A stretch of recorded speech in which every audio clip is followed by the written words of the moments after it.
Jeg synes, de er mere engageret, men jeg tror også, jeg er blevet bedre til at komme i gang hurtigere med, at de skal på banen.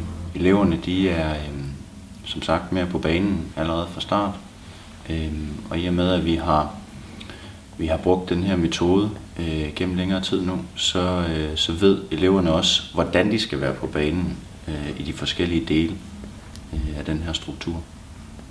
Så der er flere og flere elever, der kommer på banen, i modsætning til førhen, hvor det var de samme elever, der var på banen hele tiden. Der er ikke så mange, der sidder og, man kan se, de sådan, så tænker på noget andet, eller sådan. Nå, nu er hun begyndt igen. Ja.